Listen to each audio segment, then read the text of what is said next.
अच्छा, आज हमने जो है ना ऊप स्टार्ट करनी है मेन क्लासेस से। तो पहले हम देख लेते हैं क्लास होती क्या है। तो ऊप में जो आज हम करेंगे वो हम करेंगे क्लास कैसे डिफाइन करते हैं और क्लास के एग्जांपल और ऑब्जेक्ट्स क्या होते हैं, कंस्ट्रक्टर डिस्ट्रक्टर। ठीक है, मेन मेन मेन बातें जो क्लास की होती हैं वो हम करेंगे। तो क्लास बेसिकली होता है क्या, क्लास जो है ना आपको, मैंने जैसे हमने कल स्ट्रक्ट की बात की थी, तो स्ट्रक्ट में हम ऐसा करते हैं कि डिफरेंट डेटा टाइप्स को इकट्ठा करके हम एक नया नई डेटा टाइप बनाते हैं स्ट्रक्ट की। ठीक है, लेकिन उसमें अगर आपने देखा होगा कि स्ट्रक्ट में जो है ना डेटा जो है ना वो एक्सेसिबल होता है। ठीक है, किसी हर कोई आके एक्सेस डेटा कर सकता है, सही है। लेकिन उसी को हम ना डेटा इनकैप्सुलेट करते हैं, यानी कि डेटा को प्राइवेट बनाते हैं। उसके लिए हम क्लास यूज करते हैं। ठीक है, अब क्लास होती क्या है, क्लास होती है कि क्लास में आप ना डिफरेंट डेटा टाइप्स को इकट्ठा कर देते हो, और उसको इकट्ठा करने के बाद उसको एक, क्या कहते हैं, उसका ना प्राइवेट बना देते हो उसको। ठीक है, ताकि उसको कोई एक्सेस ना कर सके। मर्जी होती है प्राइवेट बनाओ ना बनाओ, लेकिन मेन रीजन ये होता है कि आप प्राइवेट बनाना चाहते हो ताकि कोई और उसको आगे एक्सेस ना करे। वो क्यों ना करे वो हम देखेंगे। ठीक है, आज तो इसकी एग्जांपल ये हो सकती है कि आपने एक क्लास है, उसमें 50 स्टूडेंट हैं। ठीक है, और आपने हर स्टूडेंट का डेटा अपने पास रखना है, यानी कि नेम, रोल नंबर और उसका सेक्शन। तो उसके लिए आप आप पहले बेसिक प्रोग्रामिंग करते थे, तो उसमें आप ये करोगे, एक अरे बना लोगे नेम की, एक सेक्शन की और एक रोल नंबर की। लेकिन अगर हमने उसको और थोड़ा सा साफ करना, मतलब और थोड़ा सा अच्छा लिखना हो कोड, तो हम उसके लिए क्या करते हैं, ऊप यूज करते हैं। ऊप में हम क्या करते हैं कि हम एक क्लास बना लेंगे और उस क्लास का नाम हम रख देंगे स्टूडेंट। और उस क्लास के अंदर हम क्या करेंगे, एक एक एक अरे रख लेंगे, एक स्ट्रिंग रख लो नेम की, एक स्ट्रिंग रख लो सेक्शन की, और एक इंटीजर रख लो रोल नंबर के लिए। ठीक है, 3 डेटा मेंबर रख लो। अब उसके जो है ना ऑब्जेक्ट हम बनाएंगे उस क्लास के। ऑब्जेक्ट हम कैसे बनाएंगे वो मैं आपको बताता हूँ कैसे बनाएंगे। तो हम क्या करेंगे, हर एक स्टूडेंट के लिए एक एक ऑब्जेक्ट बनाएंगे, यानी कि हर एक ऑब्जेक्ट में 3 वेरिएबल पड़े होंगे, नेम, सेक्शन और रोल नंबर। इस तरह हम जितने ऑब्जेक्ट बनाते जाएंगे हर एक स्टूडेंट के लिए, उतने उतने उन सबको एक 3 3 वेरिएबल मिलते जाएंगे। ठीक है, तो अलग से हम यार किसी को 3 3 वेरिएबल नहीं देने पड़ेंगे। हम क्या करेंगे, सिर्फ जितने भी स्टूडेंट होंगे उनके ऑब्जेक्ट बना देंगे क्लास के, और वो हर एक को जो है ना उतने 3 वेरिएबल मिल जाएंगे। ठीक है, वो कैसे मिलेंगे वो हम अभी देख लेते हैं। मैं आपको कोड करके दिखाऊंगा तो आपको ज्यादा अच्छी तरह समझ आ जाएगी। ठीक है, पहले हम कोड देख लेते हैं छोटा सा, उसके बाद हम इसको देख लेते हैं कि हमने कैसे करना है। तो मैं एक क्लास बना लेता हूँ। क्लास बनाने का जो सिंटेक्स होता है वो बेसिकली इसी से हम स्लाइड से मैं आपको पहले दिखाता हूँ, ज़्यादा सही रहेगा कि हम क्लास डिफाइन कैसे करते हैं। तो क्लास डिफाइन करने का तरीका जो होता है वो होता है कि आप पहले क्लास का नेम बताते हो। सही है, यहाँ पे क्लास का नेम होगा। एक मिनट, ये क्लास का नेम होगा पहले। ये क्लास का पहले कीवर्ड, फिर नेम, इसको हेडर कहते हैं। ठीक है, उसके बाद ये ब्रैकेट आएंगे, करली ब्रैकेट यहाँ पे आएंगे और करली ब्रैकेट एंड पे आएंगे, और रात लास्ट पे सेमी कॉलन भी आएगा। सही है, दरमियान में आप क्या करोगे, पहले आप परमिशन लेवल क्या होता है वो हम देखेंगे। ठीक है, परमिशन लेवल बेसिकली डिफाइन करते हैं कि आप डेटा को कैसा रखना चाहते हो, डेटा हर एक यूजर एक्सेस कर सके या ना कर सके। इस पे डिपेंड करता है। वो आप जो भी लेबल लगाओगे वो लेबल हम देखेंगे। तो वो लेबल, ये जो डेटा मेंबर नीचे होंगे, चाहे वो फंक्शंस हो या कोई भी वेरिएबल हो, वो उस लेबल के अंडर आएगा। तो वो या तो प्राइवेट हो जाएगा या फिर पब्लिक हो जाएगा, वो हम देखेंगे। ठीक है, फिलहाल बस अभी देख लो, लेबल होता है, लेबल के नीचे मेंबर होते हैं। मेंबर में चाहे वो डेटा मेंबर्स हो सकते हैं या फिर फंक्शंस हो सकते हैं। ठीक है, तो अभी हम एग्जांपल देख लेते हैं, एक साथ एग्जांपल है। अब आप देखो क्लास नेम क्या है, क्लास नेम हमारे पास है रेक्टेंगल, और ये क्लास का कीवर्ड है रेक्टेंगल है। और रेक्टेंगल के अंदर हमने प्राइवेट किया। प्राइवेट का मतलब ये होता है कि कोई भी जो है ना मेन के अंदर बैठ के कोई भी हम ना इसको इसकी वैल्यूज एक्सेस नहीं कर सकते, विड्थ और लेंथ की। ठीक है, क्योंकि प्राइवेट है। प्राइवेट वैल्यूज सिर्फ कौन एक्सेस कर सकता है, वो सिर्फ इसके फंक्शंस एक्सेस कर सकते हैं जो इसी क्लास के फंक्शन है। ठीक है, तो इसके 2 प्राइवेट मेंबर्स हैं, विड्थ और लेंथ। सही है? और जो जो भी एक्सेस करेगा वो बेसिकली इसका फंक्शन होगा, वही एक्सेस कर सकेगा, बाहर से कोई एक्सेस नहीं करेगा। वो भी हम अभी देखेंगे। ठीक है, ये बेसिक सी जो है ना लेआउट है क्लास का, कि यहाँ पे प्राइवेट, ये परमिशन लेवल है प्राइवेट, और ये पब्लिक। पब्लिक का मतलब है कि मेन में रह के आप ये फंक्शंस एक्सेस कर सकते हो, लेकिन आप ये एक्सेस नहीं कर सकते, इनकी वैल्यूज नहीं ले सकते, लेकिन आप ये फंक्शंस कॉल कर सकते हो मेन में। ठीक है, वो कैसे करेंगे वो भी हम देख लेंगे। तो पब्लिक का मतलब है कोई भी एक्सेस कर सकता है, प्राइवेट का मतलब है एक्सेस सिर्फ फंक्शंस ही करेंगे उसी क्लास के। तो मैं इसके आपको एक एग्जांपल दे देता हूँ। यहाँ पे हम देख लेते हैं, एक क्लास ले लेते हैं, ये रेक्टेंगल की क्लास ही हम देख लेते हैं। ठीक है, क्लास रेक्टेंगल, या हम यूँ कर लेते हैं कि अ, कौन सी एग्जांपल लें, रेक्टेंगल की चलो ले लेते हैं। एक रेक्टेंगल, और क्लास बना दी हमने। क्लास हम पहले हम पब्लिक रख देते हैं, इसको पब्लिक करने के बाद हम देखते हैं कि इंट लेंथ, इंट हाइट। अच्छा, तो इसमें रेक्टेंगल की क्लास बनाने का जो मकसद है वो मकसद ये है कि हम ना हमें डिफरेंट रेक्टेंगल बनाने हो, ठीक है, मतलब 50 रेक्टेंगल हो। समझ लो कोई भी ऐसा प्रोग्राम आप लिख लो जिसमें 50 रेक्टेंगल का आपको डेटा स्टोर करना हो, सही। अब 50 रेक्टेंगल के आप क्या करोगे, 50 एक लेंथ की एरे बना लोगे इस तरह करके। अगर आप ऊप यूज ना कर रहे हो, सही है, उसके लिए बता रहा हूँ। आप यूं करोगे लेंथ, यहाँ पे 50 की एरे बन गई, इंट हाइट, और यहाँ पे 50 की एरे बन गई, ठीक है। अब आप क्या करोगे, हर एक रेक्टेंगल की जो लेंथ और विड्थ हाइट आप इस पे लगा दो, ठीक है, विड्थ लेंथ की उसकी, सही है। आप यूं यूं करोगे तो इसमें क्या होगा कि इसमें मसला होगा कि आपको अगर पांचवें रेक्टेंगल के लिए करना हो, क्या अगर आपको कैसे पता चलेगा कि आपको स्पेसिफिक रेक्टेंगल की लेंथ और हाइट आपको लेनी हो, तो उसके लिए आपको मसला बन जाएगा, ठीक है। तो उसमें आपको किस किस तरह रखना होगा वो आप पे डिपेंड करता है कि आप इंडेक्स वाइज रखोगे हर एक रेक्टेंगल को, लेकिन वो बहुत ज्यादा मसला बन जाएगा। तो उससे अच्छा काम ऐसा ना हो जाए कि आप हर एक रेक्टेंगल को एक नाम दे दो, यानी कि हर एक रेक्टेंगल एक वेरिएबल बन जाए, सही है। उस वेरिएबल के अंदर जो है ना दो और वेरिएबल हो, लेंथ और हाइट के, सही। आप एक रेक्टेंगल का नाम रख दो, उस नाम के अंदर यानी कि वेरिएबल के अंदर दो क्या कहते हैं डेटा मेंबर्स हो, लेंथ और हाइट के, ठीक है। लेंथ और हाइट आपको अलग अलग डिफाइन ना करना पड़े, बस आप जैसे रेक्टेंगल का नाम लिखो साथ आपको लेंथ और हाइट की एक्सेस मिल जाए, सही। तो वो काम हम करेंगे। तो मैं यूँ कर लेता हूँ यहाँ पे सिर्फ हम इन दो को लेके चलते हैं। हम क्या करते हैं, अपने रेक्टेंगल बना लेते हैं, ठीक है। पहले हम रेक्टेंगल बनाते हैं अपना माई फर्स्ट रेक्टेंगल, सही। ये हमारा एक रेक्टेंगल बन गया, ठीक है, एक वेरिएबल बन गया। लेकिन इसकी टाइप क्या है, रेक्टेंगल, रेक्टेंगल टाइप है। रेक्टेंगल टाइप के अंदर क्या है, दो हमारे डेटा मेंबर पड़े हुए हैं, पब्लिक है वो, ठीक है। पब्लिक का मतलब कोई भी एक्सेस कर सकता है। तो यानी कि माई फर्स्ट रेक्टेंगल के अंदर दो और मेंबर्स पड़े हुए हैं, लेंथ और हाइट, जिनको हम एक्सेस कर सकते हैं और जिनको हम कोई वैल्यू दे सकते हैं, सही है। और वैल्यू हम कैसे देंगे वो मैं बताता हूँ आपको। माई फर्स्ट रेक्टेंगल आप यूज करोगे, जिस तरह लिखोगे और डॉट लगा के length is equal to 10, my first rectangle dot height is equal to 20। अब हमने क्या किया कि एक वेरिएबल जो हमने बनाया था रेक्टेंगल का, उसके थ्रू हमने लेंथ और हाइट एक्सेस कर दी। अब ये जो लेंथ और हाइट की वैल्यू सेट हुई है ना, वो इसके लिए सेट हुई है, माई फर्स्ट रेक्टेंगल की। मैं एक और रेक्टेंगल क्रिएट करता हूँ, my second rectangle. My second rectangle में मैं अलग से कुछ दे देता हूँ, इसको मैं दे देता हूँ 10 10, ठीक है। और माई सेकेंड रेक्टेंगल की हाइट में रख देता हूँ 20 20, सही है। तो अब इनकी आपने वैल्यू कंफ्यूज नहीं करनी। ये जो दो वैल्यूज है ना, वो माई सेकंड रेक्टेंगल की है और ये माई फर्स्ट रेक्टेंगल की है। तो इसमें हमें फायदा क्या हुआ, हमें फायदा ये हुआ कि हमें अलग से माई फर्स्ट रेक्टेंगल की लेंथ का वेरिएबल नहीं बनाना पड़ा और हाइट का भी। इसी तरह माई सेकंड रेक्टेंगल की हमें अलग से लेंथ और हाइट नहीं बनानी पड़ी, सही। और वो हमने एक ही दफा बनाई, यहाँ पे उसकी हमने क्लास बना दी। और क्लास से हमने क्या किया, ये ऑब्जेक्ट्स बनाए, इसको हम ऑब्जेक्ट्स कहते हैं, ठीक है। उसकी टाइप क्या थी, रेक्टेंगल। और एक और ऑब्जेक्ट हमने बनाया, उसकी टाइप थी रेक्टेंगल। और उस ऑब्जेक्ट के जरिए हमने जो डेटा मेंबर्स हैं, लेंथ और हाइट, वो हमने सेट किए, सही। और अगर हम इसको रन करें, मैं पहले प्रिंट कर देता हूँ इसको।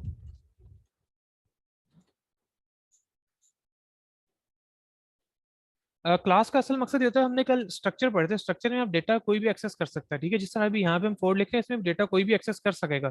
लेकिन क्लास में क्या होता है, हम प्राइवेट कर देंगे तो प्राइवेट से डेटा एक्सेसिबल नहीं रहता, सही। और क्लास का दूसरा मकसद क्या होता है, देखो अगर आप ना समझ लो, एक आप गेम बनाते हो, ठीक है। एक गेम में डिफरेंट करेक्टर्स होते हैं, सी। करेक्टर्स कैसे हैं कि करेक्टर्स सब हैं ह्यूमन बींग्स ही, ठीक है।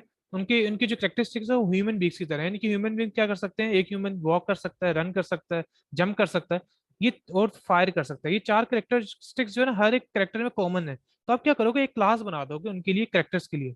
अब उस एक करेक्टर है वो क्या फायर के साथ क्या कर सकता है, वो फ्लाई भी कर सकता है, यानी वो उड़ भी सकता है। तो उसकी अलग से करेक्टरिस्टिक है। तो आप क्या करोगे, उसको उसको आपके बेस करेक्टर तो पहले बना होगा, ठीक है। उसके बाद उसके आगे आप फीचर्स ऐड कर सकोगे आसानी से, सही है।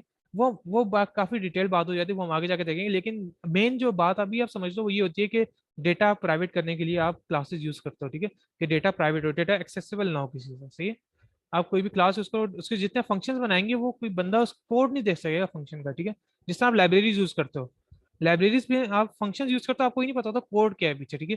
वो बेसिकली उन्होंने क्लासेस बनाई होती हैं और उसके फंक्शंस बनाए होते हैं। आपको एक लाइब्रेरी मिल जाती है, उसके फंक्शन मिल जाते हैं, लेकिन आपको फंक्शन का कोड नहीं मिलता कभी भी।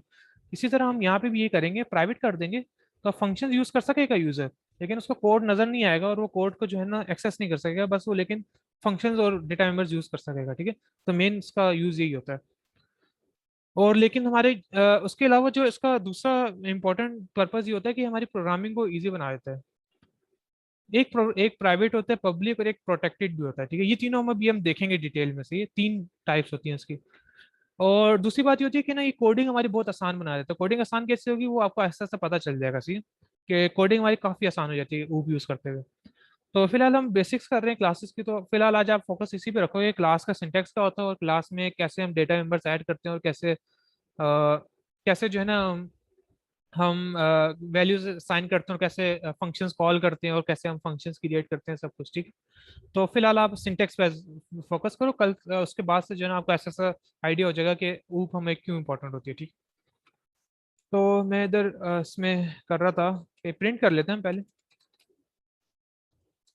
Handle cout my first rectangle dot height handle.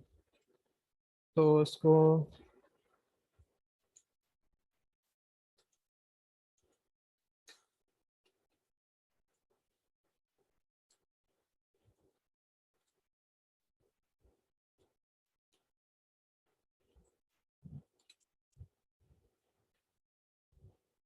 अच्छा, तो आप अब देखो कि इन्होंने इससे पहले हमने क्या प्रिंट किया, 10 प्रिंट किया, फिर 20 प्रिंट हुआ। 10 20 क्या है, उसकी लेंथ है। हमारी फर्स्ट रेक्टेंगल हमारे पहले रेक्टेंगल की लेंथ 10 है और हाइट 20 है, तो 10 20 प्रिंट हो गया। तो नीचे 10 10 20 20 प्रिंट हो गया इसकी हाइट और length। तो इसमें बेसिक बस ये था कि पब्लिक का जो है ना, हम लोग पब्लिक में अगर कोई पब्लिक लेबल के साथ कोई मेंबर्स हो तो उसको हम एक्सेस कैसे कर सकते हैं। वो सिंपल होता है कि आप ऑब्जेक्ट क्रिएट करो और ऑब्जेक्ट के आगे डॉट लगा के जितने भी डेटा मेंबर्स क्लास के हैं वो सारे आप एक्सेस कर सकते हो। अभी हम क्या करते हैं, सब फंक्शंस ऐड करते हैं कुछ, सही है। अब आपको दूसरी बात आपने देखी होगी कि हमें ना प्रिंट करना पड़ रहा है। आप देखो हमने लेंथ और हाइट प्रिंट की, इसकी भी प्रिंट की, इसकी भी प्रिंट की, लेकिन हमें कोड बार बार लिखना पड़ रहा है। ऐसा ना हो जाए कि हम एक प्रिंट का फंक्शन बना लें। फंक्शन क्या करे, हमारा काम आसान कर देगा, ठीक है। तो काम आसान करने के लिए हम एक फंक्शन बना लेते हैं जो जिसको हम कॉल करें हमेशा वो आके हमारी हाइट और लेंथ प्रिंट कर दे। क्योंकि हर एक क्लास में हाइट और लेंथ दो ही वेरिएबल हैं, तो दो ही प्रिंट करने होंगे हमें हमेशा। तो हम एक अपनी एक अलग से एक फंक्शन बना लेते हैं यहाँ पे, जिसका नाम हम रख देते हैं void प्रिंट। और वो प्रिंट क्या करेगा, प्रिंट करेगा कि cout length is equal to length cout height is equal to height. अच्छा देखो, आपने इसमें इसमें गौर करो कि हमने लेंथ और हाइट डायरेक्टली लिख दिया, हमने कोई डॉट लगा के कोई हमने ऑब्जेक्ट कॉल नहीं किया यहाँ पे। ऑब्जेक्ट के थ्रू कॉल नहीं किया क्योंकि ये इसी क्लास के अंदर बना हुआ है, ठीक है। फंक्शन जब क्लास के अंदर फंक्शन बना होता है तो वो उसके वेरिएबल्स सारे एक्सेस कर सकता है, चाहे वो प्राइवेट हो कुछ भी हो, सही है। तो ये इसका अपना फंक्शन है, तो अपना फंक्शन अपने वेरिएबल्स एक्सेस कर सकेगा। क्योंकि आप समझ लो कि ये एक ही ना एक घर के अंदर है, सही है। ये घर क्या है, रेक्टेंगल। रेक्टेंगल क्या है, पूरी क्लास है, पूरे क्लास एक घर है। घर के अंदर जितने भी फंक्शन होंगे वो अपने डेटा मेंबर्स को एक्सेस कर सकेंगे, ठीक है।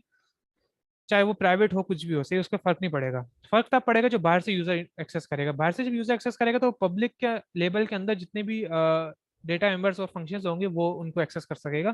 प्राइवेट को नहीं कर सकेगा, वो हम आगे देखेंगे प्राइवेट का क्या होगा। फिलहाल हम पब्लिक को देख रहे हैं। तो हम क्या करते हैं, इसको सी आउट को हटा देते हैं और यहाँ पे हम फंक्शन कॉल करते हैं अपना my first rectangle dot print. अब क्या करेगा ये जाएगा, डॉट प्रिंट हमने कॉल किया, डॉट प्रिंट कॉल होगा तो यहाँ पे आएगा। यहाँ पे क्या करेगा, length is equal to length. Length क्या है हमारे पास, लेंथ हमारे पास 10 है। क्योंकि कॉल किसका हो रहा है, माई फर्स्ट रेक्टेंगल का। माई फर्स्ट रेक्टेंगल की लेंथ जो है वो 10 है और हाइट 20 है। तो यहाँ पे 10 और 20 प्रिंट हो जाएगा, ठीक है। यही काम हम सेकंड रेक्टेंगल के साथ कर लेते हैं और हम कहते हैं कि my second rectangle dot print. अब हम मैं इसको रन करता हूँ तो अब क्या एरर दे रहा है, length is was not declared in this scope. अच्छा, वो स्पेलिंग गलत है उसकी लेंथ की। अच्छा अच्छा, देखो अब इसने लेंथ 10 20 और 20 20 10 उसने बिल्कुल सही लेंथ और हाइट प्रिंट की, ठीक है। लेकिन ऐसे हमारा कोड और साफ हो गया। कैसे साफ हो गया, पढ़ने में बहुत आसानी हो रही है कि प्रिंट हमने यहाँ पे फंक्शन कॉल किया प्रिंट से, और हमारा प्रिंट जो है ना वो उसने आके हमें लेंथ और हाइट प्रिंट कर दी। लेकिन आप एक और बात देखो, इसमें एक और बात में एक और चीज क्या मसला आ रहा है। मसला ये आ रहा है कि यहाँ पे कोड हमारा दोबारा रिपीटिशन आ रही है। रिपीटिशन कैसे आ रही है, हम यहाँ पे वैल्यू सेट कर रहे हैं जहाँ पे, वहाँ पे आप देखो, यहाँ पे हमने लेंथ सेट की, यहाँ पे भी लेंथ हमने सेट की, यहाँ पे भी हाइट सेट की, यहाँ पे भी हाइट सेट की। तो ज्यादा अच्छा काम ये ना हो जाए कि हम एक एक और फंक्शन बना ले जो कि हमें वैल्यूज हमें सेट करके दे। हम यूँ करते हैं, सेट वैल्यूज का एक फंक्शन बना देते हैं जिसमें दो वैल्यूज पास करेंगे, इंट लेंथ और इंट हाइट, सही है। दो वैल्यूज पास कर देते हैं, स्पेलिंग मिस्टेक होगी वो आप छोड़ दो, ठीक है, स्पेलिंग से कुछ नहीं होता। हम क्या करते हैं, लेंथ को इक्वल कर देते हैं, कि जो भी लेंथ पास हो रही है उसको लेंथ के इक्वल कर दो, सही है, और हाइट को इज इक्वल टू हाइट। इसमें क्या हो रहा है, इसमें बेसिकली हमने एक फंक्शन बना दिया सेट वैल्यूज का, जो क्या करता है, दो वैल्यूज लेता है, लेंथ और हाइट यूजर से, और उसको इक्वल कर देता है अपनी लेंथ की क्लास के अंदर जो लेंथ है और हाइट, ठीक है, उसको इक्वल कर देगा। तो अब हम क्या करेंगे, इसके बजाय हम कहते हैं कि इसके बजाय हम क्या करते हैं, माई first rectangle dot set values call करते हैं, और सेट वैल्यूज हम 10 और 20 पास कर देते हैं, सही है, और 10 20 हमने पास कर दिया। अब हमें इसकी जरूरत नहीं रही, ठीक है, इसको हमने हटा दिया। और अभी हमने इसकी जगह हमने क्या कि my second rectangle dot set values 10 10 20 20।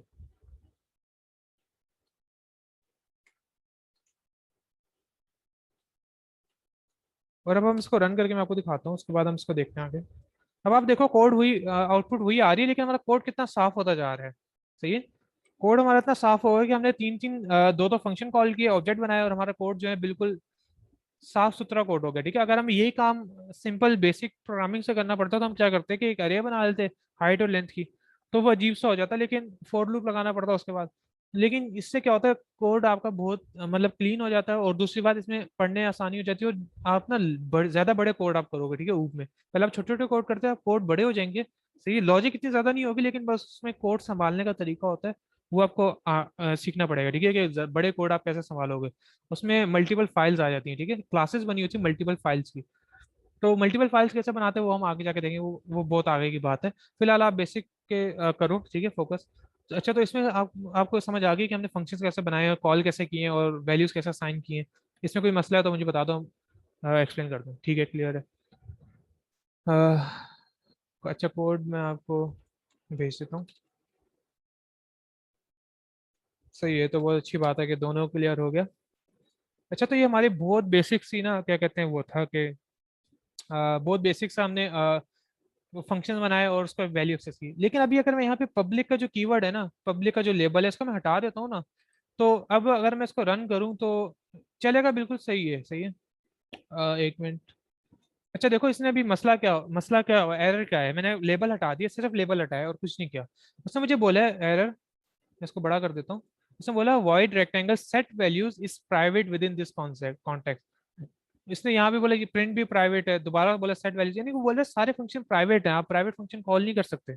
ये ऐसा क्यों हो रहा है, ऐसा इसलिए हो रहा है क्योंकि जब हम कोई लेबल नहीं लगाते ना, कोई लेबल नहीं लगाते, तो वो ऑटोमेटिकली उसको प्राइवेट वो करता है, ठीक है, ऐसा प्राइवेट मेंबर्स लेता है। वो उसको भी प्राइवेट लेगा, उसको भी प्राइवेट लेगा, इसको भी प्राइवेट, इसको भी प्राइवेट।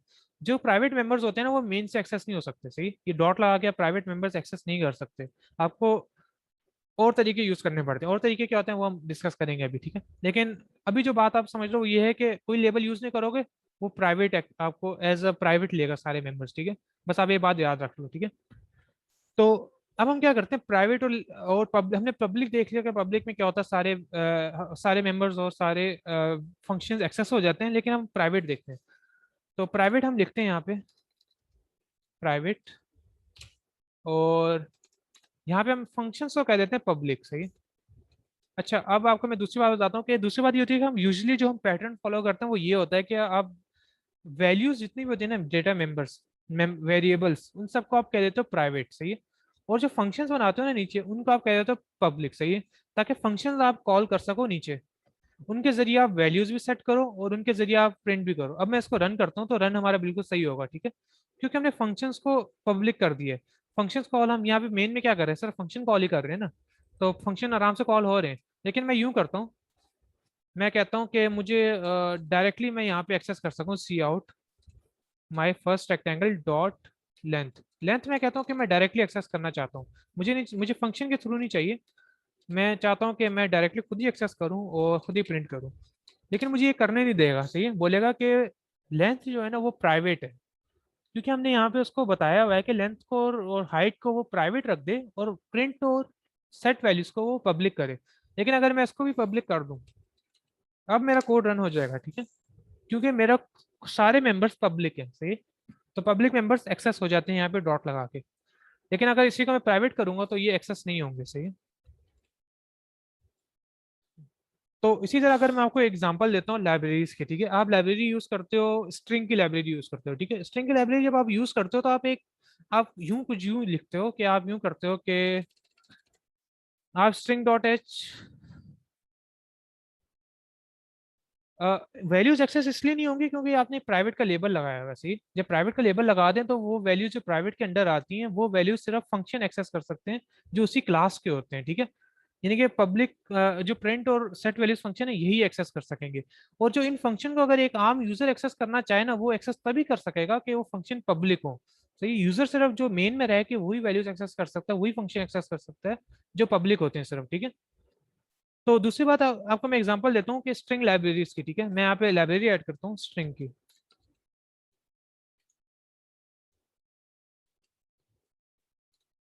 तो स्ट्रिंग में आप क्या करते हो कि आप ना एक एक कीवर्ड यूज करते हो स्ट्रिंग, और आगे आप लिख देते हो नेम इज इक्वल टू हमारा। सही।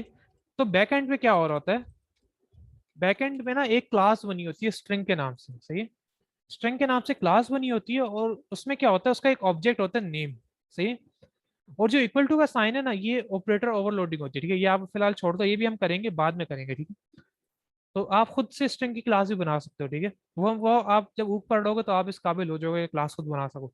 अब हम इसमें क्या कर रहे हैं, देखो आप देखोगे कि ना इसमें नेम, हमने नेम को वैल्यू असाइन कर दी हमारा।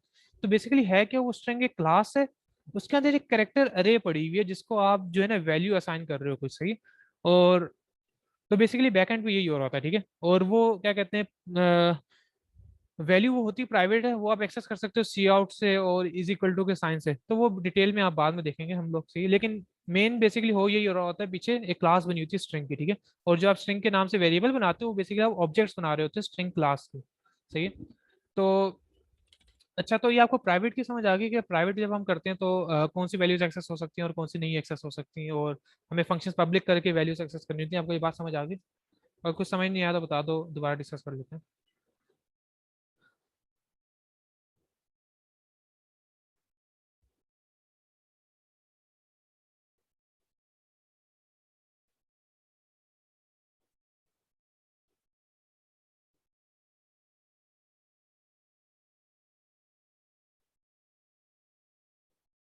अच्छा बुर्ज मेरे, आपको भी आ गई समझ? कोई क्वेश्चन है? सही है, ठीक हो गया। अच्छा तो हम आगे देख लेते हैं फिर। पब्लिक और प्राइवेट हम स्लाइड्स में भी देख लेते हैं, स्लाइड्स में क्या लिखा हुआ है। तो अच्छा, डिफाइन है क्लास तो हमने देख लिया कि कैसे डिफाइन करते हैं क्लास, वो तो हो गया हमारा। अच्छा, क्लास डेफिनेशन, इसमें नॉन स्टैटिक और स्टैटिक डेटा मेंबर्स आ गए। स्टैटिक और नॉन स्टैटिक हम देख लेते हैं आगे उसके बाद। अच्छा, तो स्टैटिक नॉन स्टैटिक में क्या फर्क होता है? एक एक टाइप है स्टैटिक, ठीक है, जिससे हमने यहाँ पे विड्थ हमने बनाई, रेक्टेंगल की लेंथ ली थी, उसके बाद हमने एक काउंट का वेरिएबल ले लिया, उसको हमने स्टैटिक इंट लिखा। स्टैटिक ऐसा वेरिएबल होता है, समझ लो ग्लोबल वेरिएबल। ग्लोबल वेरिएबल का आपको अगर कॉन्सेप्ट नहीं है तो ग्लोबल वेरिएबल ऐसा वेरिएबल होता है जो कि पूरे कोड में कहीं भी एक्सेस हो सकता है, और वो आप टॉप पे लिखते हो, ठीक है। लाइब्रेरीज ऐड करने के नीचे आप एक वेरिएबल बना लेते हो, वो ग्लोबल वेरिएबल होता है, वो हर जगह एक्सेस होता है, हर फंक्शन में, हर जगह जहां मर्जी एक्सेस कर लो, उसकी कोई लिमिटेशन नहीं होती, ठीक है।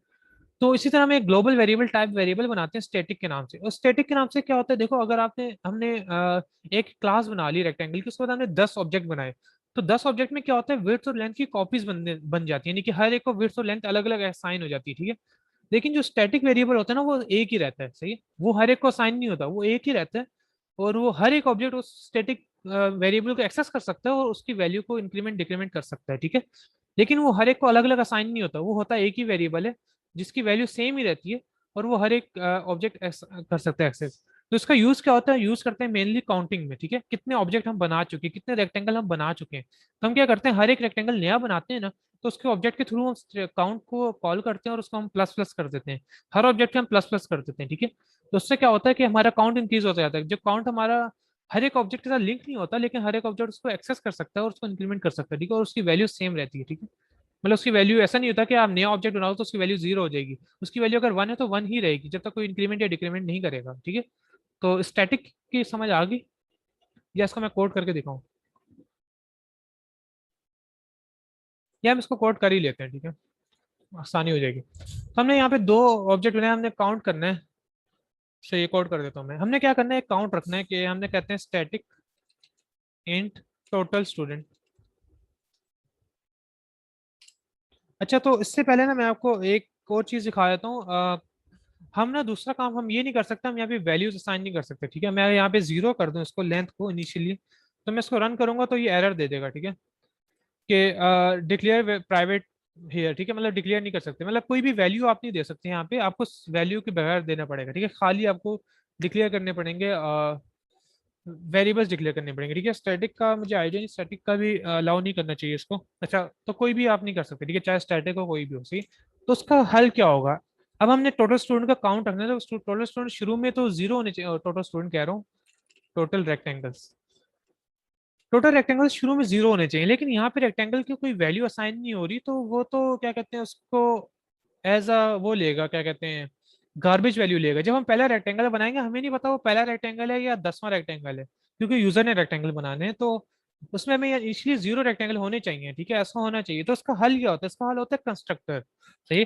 कंस्ट्रक्टर ऐसा फंक्शन होता है जो कि हर दफा कॉल होता है जब एक नया ऑब्जेक्ट बनता है। मैं आपको दिखाता हूँ। एक हमने कंस्ट्रक्टर बनाया, कंस्ट्रक्टर का जो ना सिंटेक्स होता है वो ये होता है, रेक्टेंगल, क्लास का नाम, और उसके आगे आप ये ब्रैकेट्स लगा देते हो, कि हमारा एक कंस्ट्रक्टर बन गया, ठीक है। कंस्ट्रक्टर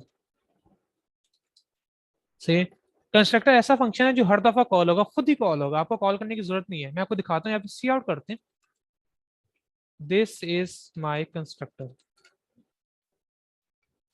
अब अगर मैं इसको रन करूं तो आप देखोगे दिस इज माई कंस्ट्रक्टर 2 दफा प्रिंट होगा विद इन दिस कॉन्टेक्स्ट। अच्छा, ये हमने लाइन ऐड की थी, इसको हटा देते हैं। अच्छा, यहाँ पे आप देखो this is my constructor print हुआ है, this is my constructor print हुआ है। लेकिन ये प्रिंट कहाँ पे हुआ आप देखो, जब हमने जैसे रेक्टेंगल का माई रेक्टेंगल का हमने प्रोजेक्ट ऑब्जेक्ट हमने क्रिएट किया ना जैसी, तो वो क्या करेगा, ऑब्जेक्ट क्रिएट करने के बाद इस फंक्शन को कॉल करेगा, खुद ही कॉल करेगा, ठीक है, हमें कॉल करने की जरूरत नहीं होती। सीधे इस फंक्शन में जाएगा और ये सी आउट कर देगा, सही। तो यहाँ पे सी आउट हो गया। उसके बाद हमने print call, set values call किया, सेट वैल्यूज के बाद प्रिंट कॉल किया, तो ये वैल्यूज प्रिंट हो गई। फिर हमने माई सेकंड रेक्टेंगल कॉल बनाया, ठीक है। माई सेकंड रेक्टेंगल ऑब्जेक्ट बनाते ही ना कंस्ट्रक्टर कॉल हो गया। कंस्ट्रक्टर में क्या है, cout, this is my constructor, और this is my constructor cout कर दिया, सी। तो आपको कंस्ट्रक्टर की समझ आ गई, कंस्ट्रक्टर कॉल कैसे होता है और उसका जो है ना पर्पस क्या होता है, वो खुद ही कॉल हो जाता है, और सब कुछ ये समझ आ गया आपको कंस्ट्रक्टर बनाते कैसे? मुझे बता दो ताकि आगे चले, क्योंकि इसी की बेस पे हम आगे काम करेंगे। इसे ये कॉल करने की जरूरत नहीं होती, ठीक है, ये खुद ही कॉल हो जाता है। जैसे आप ऑब्जेक्ट बनाओगे ना, जैसे हमने यहाँ पे ऑब्जेक्ट बनाया माई फर्स्ट रेक्टेंगल, तो ये खुद ही कॉल हो गया, ठीक है। जिस तरह माई सेकंड रेक्टेंगल हमने बनाया वो खुद ही कॉल हो गया फंक्शन। इसका काम ये होता है कि आपको कॉल करने की जरूरत नहीं, वो खुद ही कॉल हो जाएगा, ठीक है। इसका पर्पज, इसका मैं बताऊंगा यूज क्या होता है बाद में, लेकिन इसको यूज करने के लिए जरूरी होता है कि ये खुद ही कॉल हो, यूजर को कॉल करने की जरूरत ना पड़े। अच्छा, तो आपको इसकी समझ आ गई कि कॉल कब होता है?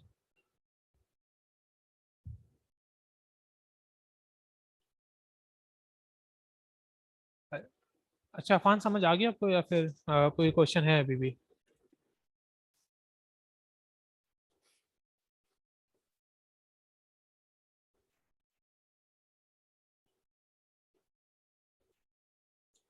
अच्छा देखो, जो कंस्ट्रक्टर हमने बना दिया, अब देखो हमने कुछ वैल्यूज होती हैं जो इनिशियली हमने खुद से असाइन करनी होती हैं रेक्टेंगल को। हम यूजर के ऊपर डिपेंड नहीं कर सकते कि यूजर खुद ही असाइन करेगा वैल्यू। जैसे कि टोटल रेक्टेंगल्स हमें शुरू में 0 करने, तो अब हम यूजर पे डिपेंड नहीं कर सकते कि यूजर पहला ऑब्जेक्ट बनाते हुए टोटल रेक्टेंगल को 0 करेगा पहले, फिर वो प्लस प्लस करेगा, ठीक है। तो हम यूजर पे डिपेंड नहीं कर सकते, ठीक है। हो सकता है यूजर को ना पता हो, क्योंकि उसने हमारा कोड ना देखा हो, वो सिर्फ ऑब्जेक्ट यूज करो तो प्लस 0 ना करे। तो हम कहते हैं कि कंस्ट्रक्टर में हम ना उसको 0 कर देते हैं, ताकि जैसी कंस्ट्रक्टर कॉल हो तो जैसे ऑब्जेक्ट बने तो वो उसको टोटल रेक्टेंगल्स को 0 कर दे, ठीक है। तो हम 0 कर देते हैं त्यातन, इसी तरह हम लेंथ को भी 0 कर देते हैं, ठीक है, ताकि वो लेंथ को अगर प्रिंट करना चाहे तो वो गार्बेज वैल्यू प्रिंट ना हो, बल्कि 0 प्रिंट हो, ठीक है। क्योंकि हमें नहीं पता कि उसने पहले से वैल्यू असाइन की है यूजर ने या नहीं की। ऐसा ना यूजर पहले से सेट वैल्यू का फंक्शन कॉल ना करे और डायरेक्ट वो प्रिंट कॉल कर ले। जब प्रिंट कॉल करेगा तो गार्बेज वैल्यू प्रिंट होगी, और यूजर अगर, अगर यूजर होगा, अगर यूजर होगा जिसको जिसको प्रोग्राम के ना समझ हो, तो वो क्या करेगा, वो तो प्रिंट कॉल कर ले डायरेक्ट, तो गार्बेज वैल्यू प्रिंट हो, वो कहेगा आपका कोड ही गलत है, सही है। तो इसलिए हमने क्या किया, पहले से 0 वैल्यू असाइन कर दी, ताकि वो प्रिंट कॉल करे तो उसको 0 0 शो हो, ताकि क्योंकि उसको पता चल जाए कि उसने कोई वैल्यू असाइन नहीं की, ठीक है। तो ये कंस्ट्रक्टर का फायदा होता है, सही है। तो इसको हम देख लेते हैं कॉल, अभी हम इसको रन करते हैं तो देखते हैं कोई एरर नहीं आना चाहिए हमारा। और एरर आ रहा है, लेंथ वाज नॉट डिक्लेयर्ड। अच्छा, लेंथ की स्पेलिंग, वो स्पेलिंग मिस्टेक मैं बहुत ज़्यादा कर रहा हूँ आज, पता नहीं क्यों स्पेलिंग इसकी गलत है। अच्छा, तो अब हम इसको रन करते हैं, स्पेलिंग मिस्टेक हमारी कुछ ना हो। अच्छा, total rectangles, ID undefined reference, total rectangles की ऐसा क्यों है भाई? हाँ, ये हमें जीरो नहीं करने दे रहा है, ऐसा क्यों? अगर मैं एक मिनट रुक जाओ बस, इसको यहाँ पे करता हूँ, माई first rectangle dot total rectangle plus.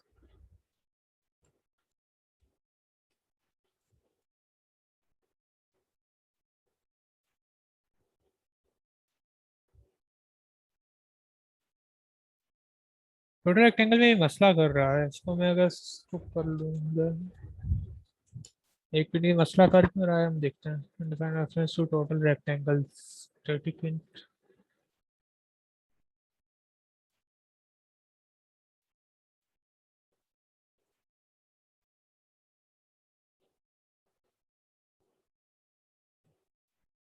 इसको कर लेना चाहिए, लेकिन ये कर क्यों नहीं रहा? एक minute, define reference to rectangles total.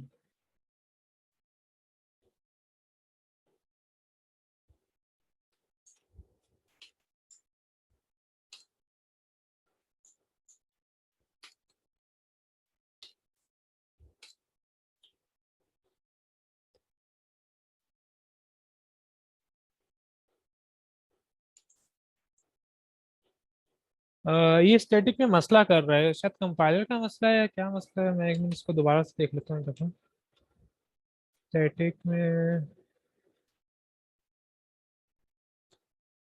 अ, अच्छा, इसमें मैं आपको मसला देख के बता दूंगा, ये मसला आ क्या रहा है। तो जो मैंने यूज़ किया ना आज तक, मैं इस तरह हम यूज़ नहीं करते। ज़्यादातर हम यूज़ इस तरह करते हैं कि ग्लोबल वेरिएबल बना लेते हैं स्टैटिक में।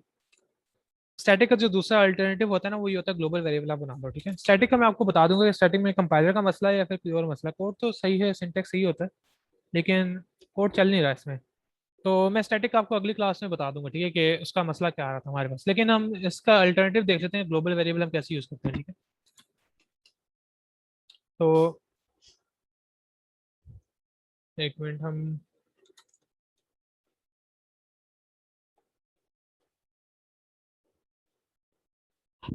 तो ग्लोबल वेरिएबल तो आपको वैसे ही पता होगा पहले भी कि हम कैसे यूज़ करते हैं। ग्लोबल वेरिएबल हमने जीरो कर दिया उसको, और उसके बाद हम जब भी एक ऑब्जेक्ट क्रिएट करेंगे तो उसको हम प्लस प्लस कर देंगे। तो मेरे ख्याल से हम यहाँ पे भी इसको इसको यहाँ पे हम प्लस कर दें तो ज़्यादा सही है। और यहाँ से हम इसको हटा दें,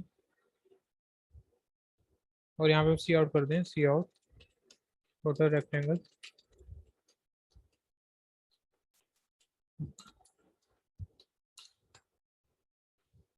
अच्छा, तो इसने देखो टोटल रेक्टेंगल्स टू प्रिंट कर दिया, ठीक है। तो कोड सही है। फिलहाल स्टैटिक इनको आप छोड़ दें। स्टैटिक इंट मैं आपको कल देख के बता दूंगा कि उसमें क्या मसला था। और ग्लोबल वेरिएबल का जो हम यूज़ करके हम कैसे टोटल रेक्टेंगल का काउंट रख सकते हैं, वो आपने दिए। उसमें ऐसा कर सकते हैं, जीरो इनिशियलाइज कर दो इनिशियली, और उसके बाद आप रेक्टेंगल कंस्ट्रक्टर में प्लस प्लस कर दो, ठीक है। यानी कि जब भी कंस्ट्रक्टर कॉल होगा, यानी कि जब भी एक नया ऑब्जेक्ट बनेगा, तो वो टोटल रेक्टेंगल्स प्लस प्लस हो जाएंगे, ठीक है। और उससे हमारा काउंट हमें मिलता जाएगा, ठीक है। तो ये आपको ग्लोबल की बस समझ आएगी कि ग्लोबल वेरिएबल यूज करके हम कैसे काउंट रख सकते हैं कि कितने ऑब्जेक्ट हमारे बन चुके हैं क्लास में। इसकी समझ आ गई है? इसमें कोई मसला है तो, कोई मसला है तो बता दो, उसको हम डिस्कस कर लेते हैं।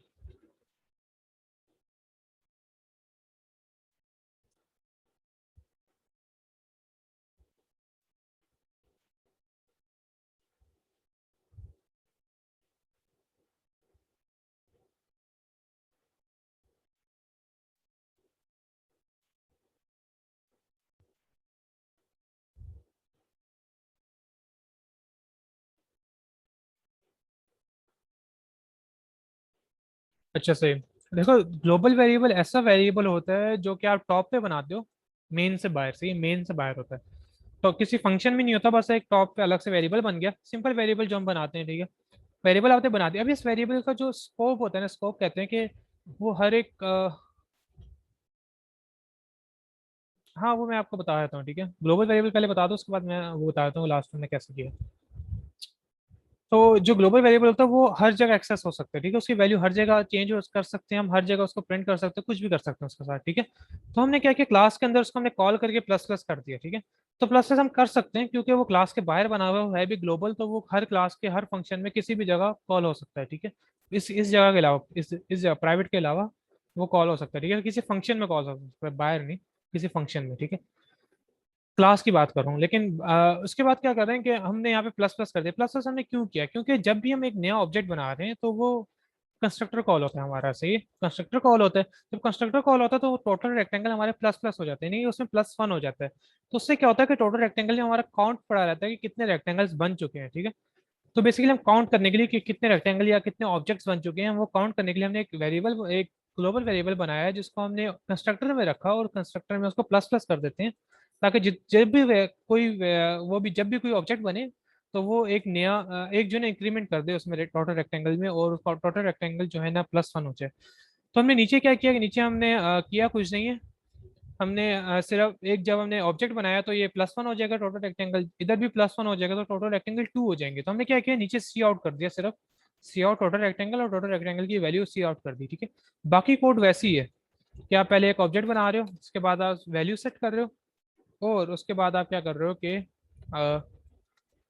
उसके बाद आप प्रिंट कर रहे हो, ठीक है। जो कोड हमने पहले लिखा था वो कोड वही है, बस हमने नीचे एक लाइन ऐड कर दी सी आउट टोटल रेक्टेंगल की, ठीक है, जिसने दो रेक्टेंगल प्रिंट कर दिए कि दो रेक्टेंगल बन चुके हैं, कि जितने ऑब्जेक्ट बन चुके हैं, ठीक है, बेसिकली काउंट है। तो उसकी समझ आ गई या इसमें कुछ और समझ रहे हैं?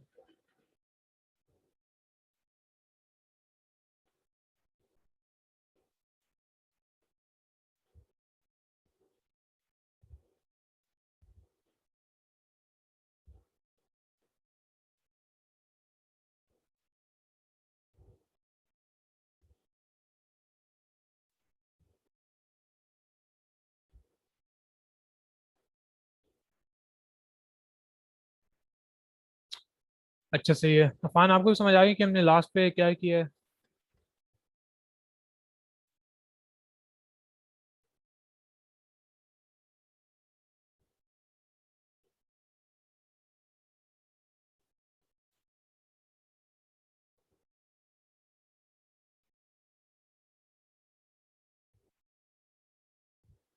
ठीक हो गया।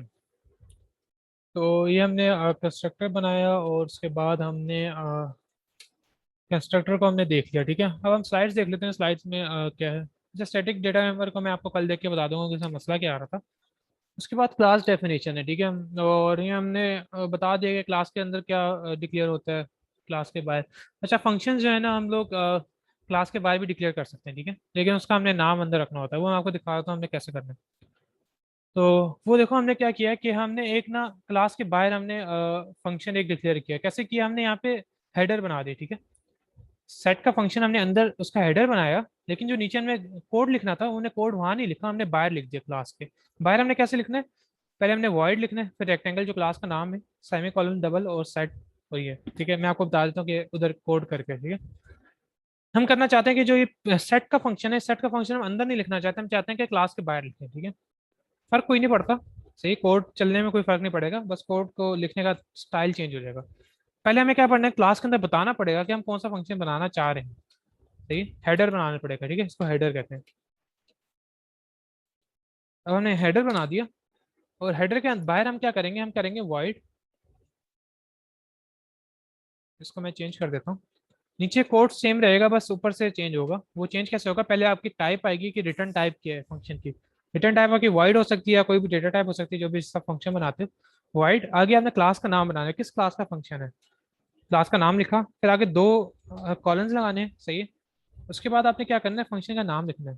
फंक्शन का नाम सेम होना चाहिए, सही? ये फंक्शन का नाम और ये फंक्शन का सेम होना चाहिए, ये टाइप भी सेम होनी चाहिए, और जो अंदर पैरामीटर है उनकी टाइप भी सेम होनी चाहिए। नाम सेम ना हो बेशक, लेकिन टाइप सेम हो, सही। यहाँ मैं कह देता हूँ इंट एल और इंट एच, सही।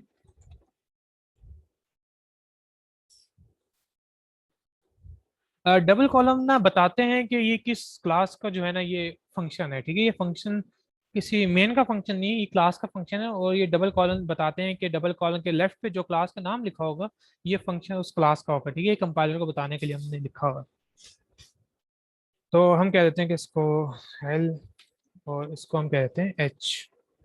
अब मैं इसको रन करूंगा तो ये एग्जैक्टली वैसे ही रन होगा जब पहले रन होता आ रहा है, ठीक है। एग्जैक्टली वो कोई फर्क नहीं पड़ा रन होने में। बस फर्क कहाँ पड़ा है, फर्क यहाँ पड़ा है कि आपका जो कोड है वो दिखने में थोड़ा सा बदल गया है, कि फंक्शंस बाहर आ गए, ठीक है। तो जो फंक्शन बाहर बनाने वाला काम होता है ना, ये आपको फिलहाल समझाने के लिए किया है, लेकिन ये यूज जो होता है ये मल्टीपल फाइल्स जब हम बनाते हैं, एक कोड की मल्टीपल फाइल्स, तो उसमें हम यूज करते हैं। हम यूज करते हैं कि एक क्लास का जो क्लास हम एक तरफ रखते हैं, उसके फंक्शन हम एक और फाइल में रखते हैं, ठीक है। वो मल्टीपल फाइल्स हम आगे जाके करेंगे तो वहां पे काम आता है, लेकिन फिलहाल आप समझने के लिए कर लो कि फंक्शन बाहर हम कैसे बनाते हैं, ठीक है। तो इस फंक्शन को हम अंदर भी बनाए या बाहर बनाए फर्क नहीं पड़ेगा आपको, ठीक है। कोड एक ही तरह चलेगा, कोड के चलने में कोई फर्क नहीं पड़ेगा, बस लिखने में फर्क आ जाएगा कि आपको लिखने का स्टाइल, सिंटेक्स और चेंज हो जाएगा, ठीक है।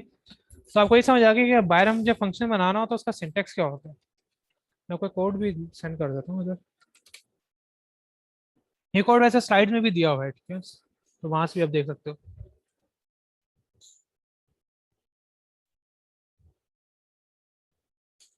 अच्छा, तो इसमें आपको समझ आ गई है, कोई मसला है?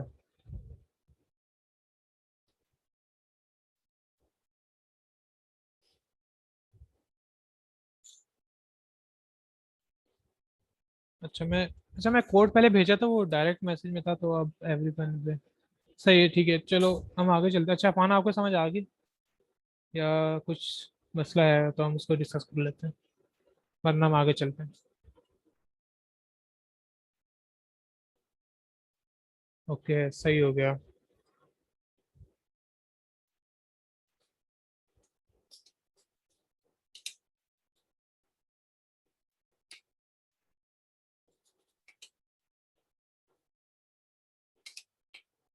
अच्छा, ये पब्लिक हो गया, प्राइवेट। पब्लिक में होता है कि कोई भी डेटा जो है ना एक्सेस कर सकता है मेन से बैठ के, ठीक है। और प्राइवेट में होता है कि प्राइवेट में आपका जो क्लास के अंदर जो मेंबर्स होंगे वही एक्सेस कर सकेंगे, उसको बाहर से कोई एक्सेस नहीं कर सकेगा, ठीक है। वो जो प्रोटेक्टेड होता है ना, प्रोटेक्टेड आप अभी फिलहाल छोड़ दो उसको, क्योंकि ये थोड़ा सा आगे कॉन्सेप्ट आता है ड्राइव क्लासेस का, कि एक क्लास से आप मल्टीपल क्लासेस बनाते हो, ठीक है। उसमें प्रोटेक्टेड यूज होता है। तो प्रोटेक्टेड हम बाद में देख लेंगे, इसको फिलहाल आप इसको आपको समझ नहीं आएगी फिलहाल, ठीक है। उसके बाद डिफॉल्ट हमारे पास प्राइवेट, हमें बता दिया कि पहले से प्राइवेट होता है, जब तक आप खुद नहीं बताओगे कि पब्लिक करना है प्राइवेट करना है, वो पहले से प्राइवेट होता है, ठीक है। तो उसके बाद ऑब्जेक्ट क्या होता है ये हमने देख चुके हैं। ऑब्जेक्ट में जो है ना फंक्शंस होते हैं और उसकी जो है ना कुछ डेटा मेंबर्स होते हैं एक ऑब्जेक्ट में, जो हम पहले बात कर चुके हैं। ये आप देख लो कि स्लाइड्स आपको समझ आ जाएगी, ठीक है। और डिक्लेरेशन ऑफ ऑब्जेक्ट हम कैसे करते हैं ये भी हम देख चुके हैं। देखिए ऑब्जेक्ट हम कैसे फंक्शंस कॉल करते हैं। हमने सेट का फंक्शन कॉल किया था, प्रिंट का फंक्शन कॉल किया था, तो ये वही चीज़ है, ठीक है।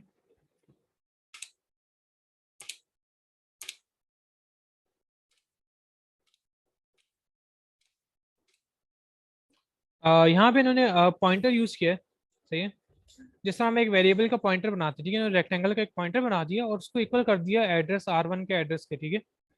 और R2 को उन्होंने अच्छा फिलहाल इसको आप छोड़ दो कि ये एरो क्यों आया हुआ है, ये हम अगले क्लास में डिस्कस कर लेंगे, वरना आपको अभी समझ नहीं आएगी, ठीक है। मैं इधर स्लाइड गो थ्रू कर लूँ कि इसमें है क्या क्या और हमारे पास। ऑब्जेक्ट इनिशियलाइजेशन ये भी हमने कर ली हुई है। अच्छा, तो हमने कंस्ट्रक्टर हमने किया था, ठीक है। कंस्ट्रक्टर में आपने देखा होगा कि हमने वैल्यू 0 0 की है। तो हम ऐसा भी कर सकते हैं कि डायरेक्टली हम जब एक ऑब्जेक्ट बनाएं तो हम उसको डायरेक्टली वैल्यू असाइन कर दें, कोई फंक्शन कॉल किए बगैर। तो इसके लिए हम क्या करते हैं, एक और कंस्ट्रक्टर यूज करते हैं, वो भी होता कंस्ट्रक्टर है, लेकिन उसका नाम होता है पैरामीटराइज कंस्ट्रक्टर, ठीक है। ये होता है डिफॉल्ट कंस्ट्रक्टर। मैं लिख देता हूँ यहाँ पे, डिफॉल्ट कंस्ट्रक्टर। और एक और कंस्ट्रक्टर हम बनाएंगे जिसका नाम होगा पैरामीटराइज कंस्ट्रक्टर, जिसमें पैरामीटर आ जाए वो कंस्ट्रक्टर पैरामीटराइज कंस्ट्रक्टर हो जाता है, ठीक है। और इसको लिखने का तरीका सेम होता है। मैं यही बल्कि कॉपी कर लेता हूँ ऊपर से और इसको नीचे ले जाते हैं। अच्छा, और मैं यहाँ पे लेंथ को, मैं यहाँ पे दो वेरिएबल्स पास कर देता हूँ। इंट एल, एल जो है लेंथ को रिप्रेजेंट कर रहा है, और एच जो है हाइट को रिप्रेजेंट कर रहा है। यहाँ पे हम एल कर देंगे और यहाँ पे हम एच कर देंगे। तो आप देखोगे इसका जो कोड है ना, जो है ना इसके तरह लगता है, सेट वैल्यूज की तरह लग रहा है, ठीक है। क्योंकि काम इसमें भी वही है कि आप वैल्यू सेट कर रहे हो। और यहाँ पे मैंने total records rectangle plus plus इसलिए किया है क्योंकि अगर आप ना देखो एक कंस्ट्रक्टर कॉल होगा, अगर आप वैल्यूज पास नहीं करोगे ना, तो ये कंस्ट्रक्टर कॉल होगा। मैं यूं कर लेता हूँ, यहाँ पे मैं लिख देता हूँ सी आउट। मैं द कोड रन कर दो फिर आपको दिखाता हूँ कि हुआ कैसे। इन डिफॉल्ट कंस्ट्रक्टर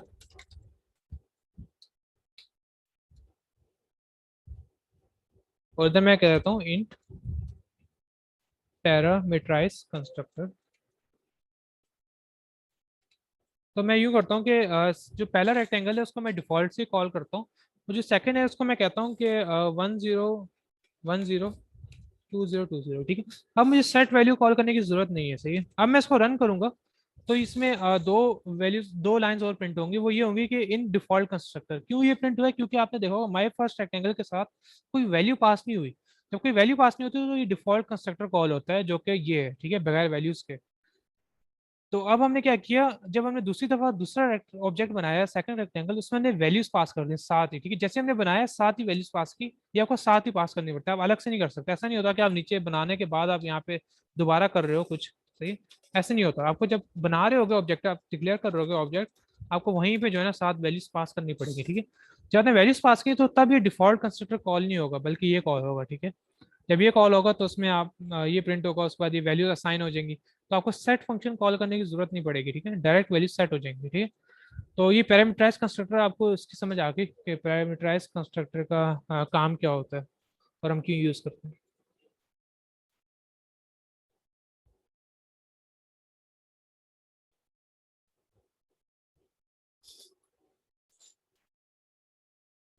अच्छा, सही है। अच्छा, और कोई सवाल इसमें? क्योंकि आज हम यहीं तक रखेंगे इसको, इससे ज़्यादा किया तो आपको फिर समझ नहीं आएगी ज़्यादा, ठीक है, क्योंकि ये इंपॉर्टेंट टॉपिक है और क्या कहते हैं, इसको समझना बहुत ज़रूरी है। अच्छा, सही है, मैं अगेन समझा देता हूँ। हमें ना जिस तरह हमने, हाँ सही है, मैं दोबारा समझाता हूँ। ये आपको इतनी जल्दी समझ भी नहीं आएगा, आपको एक दो क्लासेस लगेंगे इसमें सिंटेक्स समझने में इसके सिर्फ, ठीक है, क्योंकि थोड़ा सा आपको कॉम्प्लेक्स लग रहा होगा। कोई मसला नहीं है, इसमें और टाइम लगाएंगे, अगली क्लास में इसको हम रिवाइज भी करेंगे। अच्छा, तो हमने देखो, हमने ना कभी कभी ना हम कहते हैं कि हमें ना एक सेट वैल्यू का अलग से फंक्शन कॉल ना करना पड़े। हम डायरेक्ट जो एक ऑब्जेक्ट डिक्लेयर करें तो हम वहीं पे उसकी वैल्यू भी पास करा दें, ठीक है, अलग से फंक्शन ना कॉल करना पड़े। तो उसके लिए हम क्या करते हैं, एक पैरामीटराइज कंस्ट्रक्टर बनाते हैं, ऐसा कंस्ट्रक्टर जिसमें हम वैल्यू पास कर सकें। हम जो पहले डिफॉल्ट कंस्ट्रक्टर बनाया था उसमें वैल्यू हम पास नहीं कर सकते थे, लेकिन हमने जब उसमें वैल्यू पास की तो उसमें वो बन गया पैरामीटराइज कंस्ट्रक्टर, ठीक है। जब हमने वैल्यू पास की, जिससे हम किसी फंक्शन में वैल्यू पास करते हैं तो हम उस वैल्यू को यूज भी कर सकते हैं। तो हमने पैरामीटराइज कंस्ट्रक्टर में उस वैल्यू को यूज करने के लिए हमने क्या किया, यूज हमने ऐसे किया कि हमने लेंथ के इक्वल कर दिया एल को, और हाइट के इक्वल कर दिया एच को, ठीक है। लेंथ और हाइट उसमें हो गई, असाइन हो गई, ठीक है। हमने अभी टोटल रेक्टेंगल प्लस प्लस कर दी, क्योंकि जब भी ऑब्जेक्ट का वो कंस्ट्रक्टर कॉल होगा, ताकि उससे क्या कहते हैं टोटल रेक्टेंगल में +1 हो जाना चाहिए, ताकि हमें पता चल जाए कि कितने ऑब्जेक्ट्स बन चुके हैं, सही।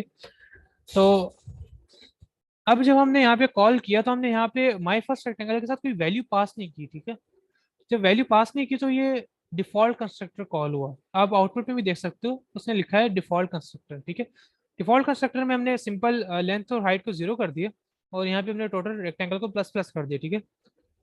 और हमने जब नीचे दोबारा नया हमने एक ऑब्जेक्ट बनाया सेकंड रेक्टेंगल का, उसको हमने अंदर साथ ही ब्रैकेट लगा के कुछ वैल्यू पास की, दो वैल्यू से। तो दो वैल्यू जब हम पास करेंगे तो वो इस इधर आ जाएंगी, सही, कहाँ के ये पैरामीटराइज कंस्ट्रक्टर में एल और एच, सही। तो एल और एच जब आएगी इसमें तो वो लेंथ को एल के इक्वल कर देगा, हाइट को एच के इक्वल कर देगा, और टोटल रेक्टेंगल को प्लस प्लस कर देगा कि कितने ऑब्जेक्ट बन चुके हैं उसको वो +1 कर देगा, और सी और भी कर देगा पैरामीटराइज कंस्ट्रक्टर, ठीक। तो इस तरह हमारा, हमें जो है ना सेट वैल्यू कॉल करने की जरूरत नहीं पड़ेगी। तो इसमें जो दूसरी बात याद रखने वाली वो ये है कि जब आप पैरामीटराइज कंस्ट्रक्टर कॉल करते हो वैल्यूज पास करने के बाद, वो तो तब डिफॉल्ट कंस्ट्रक्टर कॉल नहीं होता, ठीक है। तब वो एक ही पैरामीटराइज ही कॉल होगा। उसी तरह जब आप कोई वैल्यू पास नहीं करते तो डिफॉल्ट कंस्ट्रक्टर कॉल होता है, ये वाला कॉल नहीं होता, ठीक है। और ये कंस्ट्रक्टर तभी कॉल होता है पैरामीटराइज जब आप वैल्यू पास करते हो ऑब्जेक्ट डिक्लेयर करते वक्त। ऐसा नहीं है कि बाद में आप ऑब्जेक्ट जो है ना डिक्लेयर यहाँ पे करो और बाद में आप जो है ना उसको यूं कर रहे हो। जैसे माई फर्स्ट रेक्टेंगल है, मैं यूं करता हूँ माई फर्स्ट रेक्टेंगल, तो यहाँ पे मैं वैल्यूज पास कर देता हूँ, सही। तो इस तरह आप नहीं कर सकते, ठीक है। आपको जब डिक्लेयर कर रहे हो तभी आपको वैल्यू पास करनी पड़ेगी, सही है। तो ये बात आपको समझ आ गई, या इसमें कोई कंफ्यूजन है तो मैं आपको दोबारा समझा देता हूँ।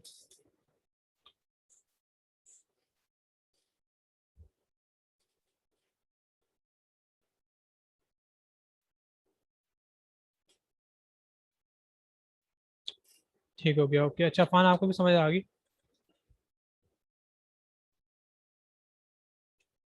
सही हो गया, ठीक है। अच्छा, आज के लिए सिर्फ इतना ही रखते हैं, सही है। तो ये जो है ना, आपने स्लाइड्स में आपको दे रहा हूँ स्लाइड्स और इसकी रिकॉर्डिंग भी, ठीक है। एटलीस्ट स्लाइड्स देख लेना, और एक आध प्रैक्टिस क्वेश्चन मैं आपको भेज दूंगा। मतलब 5-10 मिनट का काम होगा, स्लाइड्स देखना, और आधे घंटे का काम हो जाएगा, ठीक है आपका। तो वो आप संडे, कल वैसे भी छुट्टी है, तो आप वो उसको देख लेना, ठीक है, क्योंकि ये बेस बेस बनेगी इससे की, तो अगर ये खराब होगा तो फिर बाद में मुश्किल हो जाएगी, ठीक है। तो कोड पहले ही देख लेना, इसका कोड आपको साथ साथ इसमें थोड़ा थोड़ा कुछ के शुरू के दिनों में कुछ मेहनत करनी पड़ेगी, ताकि ऊप की जो बेसिक्स हैं वो क्लियर हो जाए, फिर आगे काम आसान हो जाएगा, ठीक है।